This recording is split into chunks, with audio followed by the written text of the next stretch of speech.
Hello everyone, welcome to Spice Blend. இன்றைக்கி கொஞ்சம் வித்தியாசமான முறையில் நான் எப்படி வீட்டில் உப்புமா செய்கிறேன்னு தான் இந்த வீடியோவில் பார்க்க போகிறீங்க. ரவா உப்புமா வந்து நிறைய மெத்தடில் செய்யலாம். இது வரைக்கும் இந்த முறையில் செய்து பார்க்காட்டி கட்டாயமாக செய்து பாருங்க. சரியாக புட்டு பிரட்டல் சாப்பிட்ற மாதிரியே இருக்கும். இப்போ இதை எப்படி செய்கிறேன்னு பார்க்கலாம். ரவை 4 கப்ஸ் எடுத்துருக்கிறேன். ஸ்டோவை வந்து லோ மீடியம் ஹீட்டில் வச்சுருக்கிறேன். ரவையில் இருக்கிற ரோஸ் ஸ்மெல் போகிற மாதிரி லைட்டாக ஒருக்கா சூடாக்கி எடுத்தால் காணும். உப்புமா வந்து நல்ல சாஃப்டாக இருக்கிறதுக்காக இதில் நான் 2 டேபிள் ஸ்பூன்ஸ் மார்ஜரின் சேர்த்துருக்கிறேன்.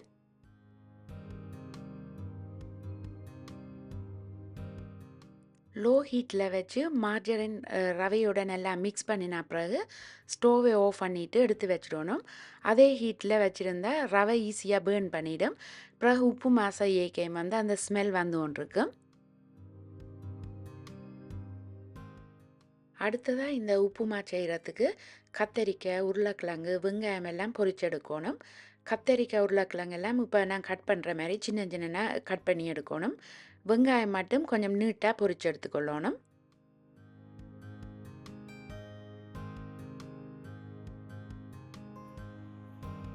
தேவையான அளவுக்கு கொஞ்சம் சால்ட் மட்டும் போட்டுட்டு வடிவாக மிக்ஸ் பண்ணிவிட்டு இதை இப்போ ஃப்ரை பண்ண போகிறேன்.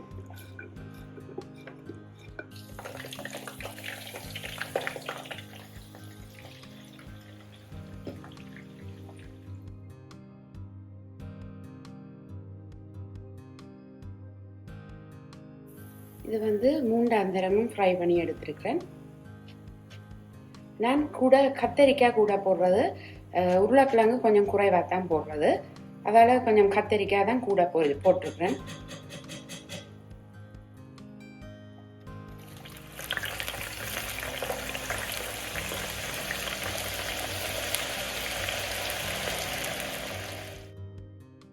ரெண்டு லார்ஜ் சைஸ் உருளைக்கிழங்கு சின்னனாக கட் பண்ணி எடுத்துருக்கிறேன். உருளைக்கிழங்கு சேர்க்க விரும்பாதவ அதுக்கு பதிலாக கேரட் சேர்க்கலாம். ஆனால் கேரட் எண்ணெய்க்கு பொரிக்கேக்க வந்து கூட எண்ணெய் இழுக்கும். அதால் கொஞ்சம் எண்ணெயில் கேரட்டை வதக்கி போட்டு சேர்க்கலாம். பார்த்தீங்கன்னா வெங்காயம் இப்படி நீட்டாக வெட்டி வச்சுருக்கேன். வெங்காயம் ஒரு கொஞ்சம் புரிஞ்சு வந்த பிறகு, இந்த அளவுக்கு கொஞ்சம் சாஃப்டாக வந்த பிறகு இப்போ நான் வந்து ரெட் சில்லிஸும் கறி லீவ்ஸும் ஆட் பண்ண போகிறேன். இதில் பாருங்கள், இதில் ஒரு ரெட் சில்லி எடுத்து வச்சுருக்கேன். உங்களுக்கு உரைப்பு கொஞ்சம் கூட தேவைன்னா உங்களுக்கு தேவையான மாதிரி போடுங்க. இதில் ஒரு கொஞ்சம் முழுசாக கறி லீவ்ஸ் எடுத்து வச்சுருக்கேன்.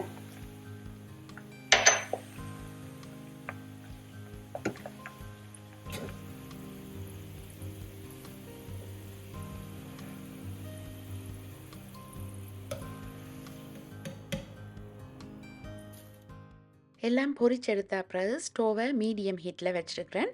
எந்த கப்பால் ரவை அளந்தெடுத்தமோ அதே கப்பால் தான் தண்ணியும் சேர்க்கணும். 1 கப் ரவைக்கு வந்து 1.5 கப் அளவுக்கு தண்ணி இல்லாட்டி மில்க் சேர்க்கணும். நான் 4 கப்ஸ் ரவை எடுத்துருந்தேன். தண்ணி 3 கப்ஸும் மில்க் 3 கப்ஸும் சேர்க்க போகிறேன். ஃபர்ஸ்ட்டாக தண்ணி 3 கப்ஸ் சேர்த்துருக்கிறேன். தண்ணி கொஞ்சம் கொதிச்சு கொண்டு வரைக்க 1 டீஸ்பூன் பெருஞ்சீரகம், 1 டீஸ்பூன் கடுகு சேர்த்துருக்கிறேன். அதோட கறி லீவ்ஸும் வந்து கொஞ்சம் சின்ன சின்ன வெட்டி சேர்த்துருக்கிறேன். இப்போதைக்கு தேவையான அளவுக்கு உப்பு சேர்த்துருக்கிறேன். உப்பு டேஸ்ட் பண்ணி பார்த்து சேர்த்துக்கொள்ளுங்க. இப்போ நான் முதல் போட்டது காணாது, கொஞ்சம் கரைஞ்சா பிறகு டேஸ்ட் பண்ணி பார்த்து சேர்த்துக்கொள்ளுங்க. உப்புமாக்கு வந்து உப்பு வந்து கொஞ்சம் தண்ணியில் கொஞ்சம் உப்பு கொஞ்சம் இருக்கிற மாதிரி இருந்தால் தான் எல்லாம் போட்டு மிக்ஸ் பண்ணின பிறகு கணக்காக இருக்கும்.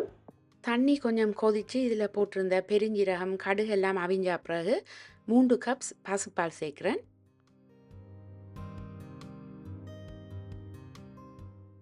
பால் சேர்த்தா பிறகும் உப்பு டேஸ்ட் பண்ணி பார்த்து சேர்த்துக்கொள்ளணும். இதில் கொஞ்சம் உப்பு கூடவே இருந்தால் தான் ரவை சேர்த்தா பிறகு உப்பு கணக்காக இருக்கும். பால் நல்லா கொதிச்சா பிறகு ரவையை இதோட சேர்த்து மிக்ஸ் பண்ண வேண்டியதான். சில பேருக்கு உப்புமா வந்து கொஞ்சம் முதிர்ற மாதிரி இருந்தால் தான் பிடிக்கும். அப்படி தேவைப்பட்டுதாண்டா 1 கப் ரவைக்கு 1 கப் தண்ணி இல்லாட்டி மில்க் கூட கணக்காக இருக்கும்.